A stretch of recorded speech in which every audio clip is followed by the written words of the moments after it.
the Gypsy Man. And what I want to talk about today, while I disassemble this gun and clean out the disconnect ports and the sear, now that I have it all sorted out, is what my 2011 does better than my Glock.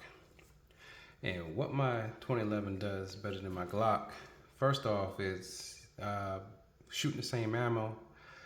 It's cleaner.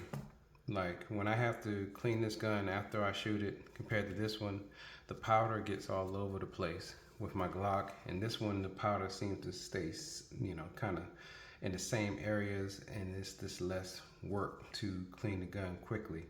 Whereas I break this all the way down and the powder's everywhere. I'm gonna put this aside while I talk about this, start to disassemble this, and it's not gonna take long. I just wanted to make a quick video of this. I'm not going to be oiling anything because everything is already oiled on this gun. I just wanted to make this quick video, but I do see a couple areas that I might wipe out while I do that. So what else have I realized after all this time? And yeah, people have been telling me, yeah, this and that, the 2011 is a better platform and things like that.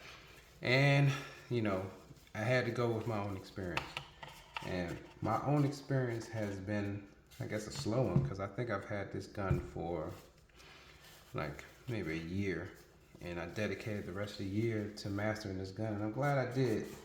Just bite down, just bear down, and just work with this gun. And I'm starting to appreciate it more and more as I see the differences between the two platforms. So another thing is that who cares about how easy the slide is to rack? Just put a different recoil spring in, lighter or whatever, and you'll have the same feeling almost without so much of the glide from this one. I've been able to modify this one to the point where if I put parts into my Glock, for instance, I'm gonna use the mag release. So I have a very light spring in my mag release, and it works for me, and there are no accidental dropping the mags, And I tried the same thing with my Glock. Didn't work with my Glock. I had all kinds of problems. It worked perfectly with this 2011. The other thing that I like on the 2011 better is how easy it is to drop the magazines, and how smooth it is to insert them and for them to drop, and how long this mag release button is compared to the Glock. And I've been trying to search for the FBI version of this, which will be a lot, it'll protrude more out, but I can't find it. And I'm an expert at finding stuff, sourcing things on the internet. I couldn't find it. The other thing that I like better, even though they're from the same company, Dawson, I like the magwell, the upgraded magwell put on this 2011 compared to my Glock. Both of them work very well. It's just something about, it's probably just the whole combination of the magazines, how they insert compared to the Glock magazines, how they insert. And also the magazines feel better on the 2011, as I put that aside for a second. The other thing that I've noticed is that through dry fire, and I dry fire every day for a certain amount of time. And what I've noticed, just from doing my business every day, is that the 2011, as I draft fire with it, the 2011, you see everything popping out. The 2011, when you compare the way that they operate, 2011 is a balance. It feels more balanced to me. As I draw, even though it's heavier, and I'm not a little dude. I'm a larger frame, or should I say a very fit guy. So the weight never bothered me. The way it comes out. Now, I'm saying that while acknowledging that the draw of the lighter gun is faster, but I'm getting just as fast with this. But the weight, just using theory and physics, you can definitely tell that the gun weighs more, but it comes out just as easy. But I'm able to stay on target, and I'm able to, it's not a balance thing. I guess it is a balance thing, but I can keep that dot right where I want it while I'm dry firing. Now, that does change, and that's all as far as I'm going down with that. That does change when you're live firing, and that's the thing that I'm working on mastering with the gun. But as far as handling the gun, I like the way the dot stays put where I'm looking. And I think that has to do with the hinge, you know, the way that the trigger is hinged on the striker fires, and the way that this trigger goes straight back. As I test to make sure that I got the free play that I need. Yes, I do. And as I clean the disconnector and the sear. Like I said, this is gonna be a quick video, just cleaning things up. Just a quick wipe down, getting all that slurry off of there that you get if you maintain your guns as often as I do. I like to get that slurry off of there and look at the wear on the parts. So I guess that straight back does make a difference.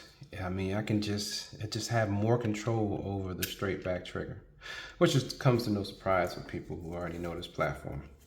And I'm just making sure that I have this hole cleaned out very well, because as you know, I just got finished messing with the sear spring on this gun, and I want to ensure that I take care of all the small parts when it comes to making sure that I'll never get hammer follow, and I don't want it.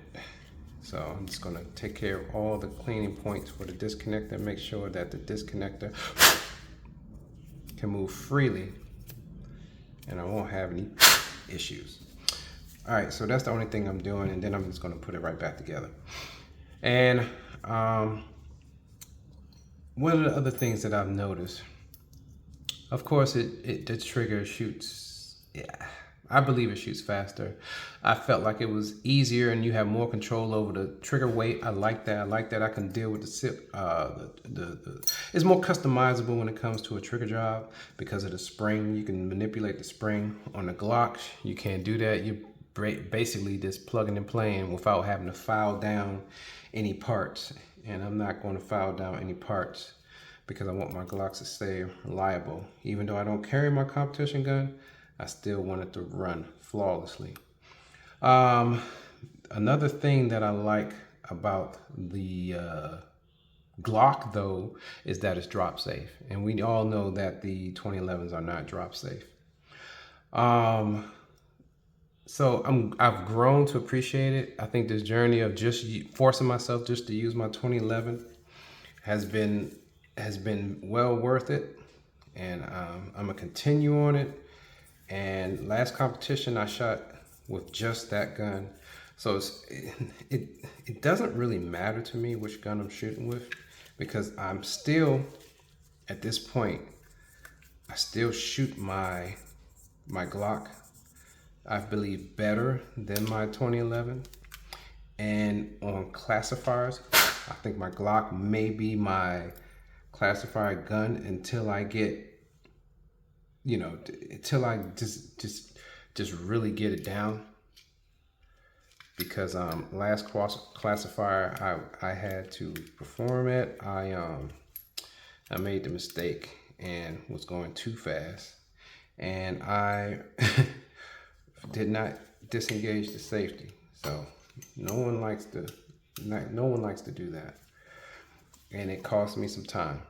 So just some things I've noticed. But man, the reloads, it was a point where my Glock reloads were a lot better than my my Staccato reloads, my 2011 reloads. But now, because of the modifications that I made to the gun, now in the stock form, the Glock will still get it. But in the feel of the 2011 with the modifications that I made that suit me, my Staccato is now better than my Glock.